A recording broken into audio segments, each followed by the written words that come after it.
ఈ సినిమాలో మీ క్యారెక్టర్ ఎలా ఉంటుంది? యూత్ఫుల్గా ఉంటుందా, మెసేజ్ ఓరియంటెడ్గా ఉంటుందా? చెప్పచ్చా? స్టోరీ చెప్పను. దీనిలో నేను ఒక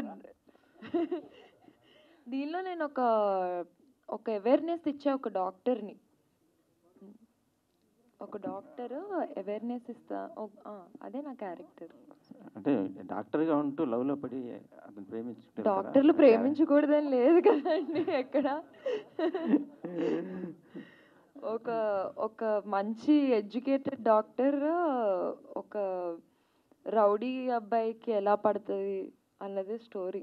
అందుకనే అడిగింది మీకు. మీరు డాక్టర్ అంటే క్లాసికల్గా ఉంటుంది. అలా పడేశాడు, మరి నేనేం చేయాలి? చాలా టార్చర్ పెట్టాడు సినిమాలో. Okay okay. నేను స్పెషల్ పూజలు చేస్తారా? అప్పుడు అందరూ మీతోనే టైటిల్ రివీల్ చేయించుకుంటారేమో మూర్తి గారు. అదే కదా. సినిమాలు ఆడుతుంటే ఇండస్ట్రీ బాగుంటుంది, టెక్నీషియన్స్ ఉంటారు, ఆర్టిస్టుల లైఫ్ వస్తుంది, మా జర్నలిస్టులు అందరూ కూడా ఫీడ్బ్యాక్ ఉంటుంది, మంచిగా హ్యాపీగా ఉంటాం కదా అందరం టోటల్గా ఇండస్ట్రీతో షేర్ అయి ఉన్నవాళ్ళం మేము కూడా. సో సురేఖ గారు చెప్పండి మూర్తి గారు. కెరీర్ పరంగా అప్ అండ్ డౌన్స్ అన్నీ చూసేశారు. ఇప్పుడు కెరీర్ పరంగా అప్ అండ్ డౌన్స్ అన్నీ చూశారు. ఫస్ట్ ఏమన్నారు? కెరీర్ పరంగా అప్ అండ్ డౌన్స్ అన్నీ చూసేశారు. అవును. సో మీ అమ్మాయి హీరోయిన్గా ఎంటర్ అయింది. ఓకే. సో మీరేం గైడెన్స్ ఇస్తే మనం పాటించాలి అవి కూడా చెప్పేశారు మీరు. అవును.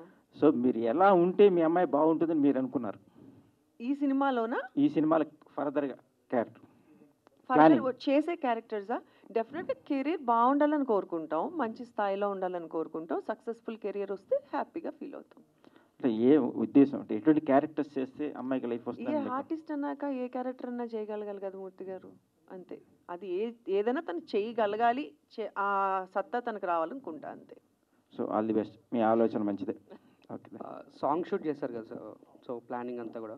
సో నాకు ఇలాంటి సాంగ్స్ చేసిన ఎవరైనా డైరెక్టర్ని అడగాలని క్వశ్చన్. హీరోయిన్ని అక్కడ చాలా సిల్కీ శారీస్లో, హీరోకేమో మంచి రగ్గడ్ ఇచ్చేసి జాకెట్స్ ఇచ్చేసేస్తారు. వాట్ మీ పర్ఫెక్షన్, మీ ఆలోచనలో అలాంటి ఇంటెన్షన్ కొంచెం గ్లామరస్గా చూపించాలి అలాంటి లొకేషన్లో, అసలే చలికాలము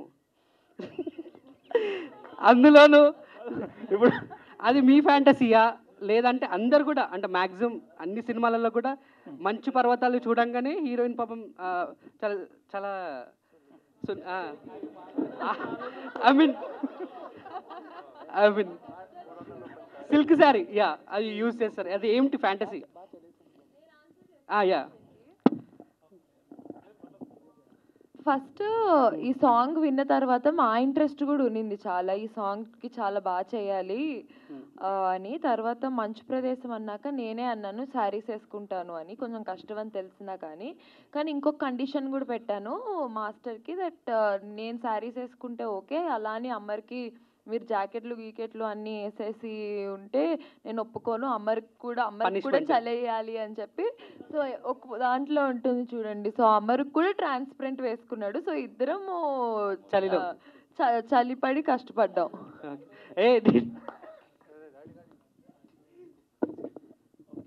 సురేఖవాణి గారు, హాయ్ మ్యామ్, చాలా రోజుల తర్వాత మిమ్మల్ని చూస్తాం, చాలా హ్యాపీగా ఉంది. Thank you. సో అంటే సినిమా గురించి కాదు, ఒక క్వశ్చన్ ఏంటంటే, సో బేసిక్గా మూవీలో చేస్తున్న చాలామంది ఆర్టిస్టులు కానీ యాంకర్లు కానీ ఎవరైతే ఉన్నారో వాళ్ళకు ఒక సోషల్ లైఫ్ అనేది ఒకటి ఉంటుంది. సో వాళ్ళు బయటకి ఎక్కడికి వెళ్ళినా, వాళ్ళ ఫోటోలు అవి పెట్టినా, సో బయట జనాలు ఒక ఆడపిల్ల బట్టలలో వేసుకోవాలనేది కూడా కామెంట్స్ చేస్తున్నారు. మీరు కూడా ఫేస్ చేసి ఉంటారు కదా.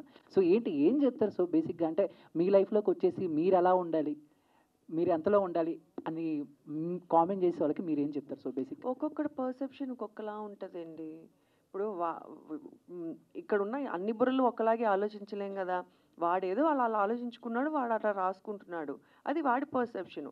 అది మనం ఎంతవరకు తీసుకోవాలన్నది మన మైండ్కి ఉండాలి.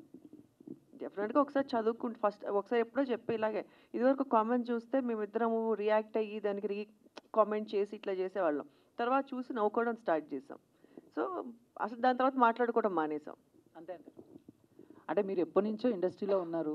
సో ఒక ఆడపిల్ల ఇండస్ట్రీలో సర్వే అవ్వాలంటే చాలా కష్టాలు పడాలి, చాలా ఫేస్ చేయాలి. సో అలాంటిది మీ అమ్మాయిని హీరోయిన్గా చేయటం ఎంతవరకు అది రిస్క్ అనుకోవాలా, లేకపోతే మీకు ఆల్రెడీ సర్కిల్ ఉంది కాబట్టి ఒక వే అనేది? అంటే ఫస్ట్ ఆఫ్ ఆల్ బేసిక్గా మీరు అన్నట్టు ఆడపిల్ల సర్వైవ్ అవ్వాలంటే కష్టపడాలి అన్నారు కదా. భగవంతుడి దయ వల్ల నేను ఏ రోజు టీవీ ఇండస్ట్రీలో కానీ సినిమా ఇండస్ట్రీలోని కష్టపడలేదండి. బికాస్ ఐ కేమ్ కష్టపడటం అంటే ఐ మీన్ కొన్ని ప్రాబ్లమ్స్ అదే చెప్తున్నా. టీవీలో ఉన్నప్పుడు మా ఆయనే డైరెక్టర్ కాబట్టి నేను చేసే ప్రోగ్రామ్స్కి I was queen there. And cinema నేను చేస్తున్నప్పుడు సినిమాకు కూడా నన్ను వరించి నేను సినిమాలోకి తీసుకున్నారు కాబట్టి నాకు ఆ రెస్పెక్ట్ ఎప్పుడు ఇచ్చారు. సో ఇప్పుడు జనరేషన్ అట్లా లేదండి. అందరూ ఎడ్యుకేటెడ్ అయిపోయారు, అందరూ హీరోయిన్స్, హీరోస్, డైరెక్టర్స్ అందరూ. సో ఎవరిని తక్కువగా ఎవరు చూడట్లేదు, అందరికీ ఆ రెస్పెక్ట్ ఇచ్చే చూస్తున్నారని నేను అనుకుంటున్నా. ఒకప్పుడు ఫీల్డ్ వేరేమో నాకు తెలియదు కానీ ఇప్పుడైతే అట్లా లేదు.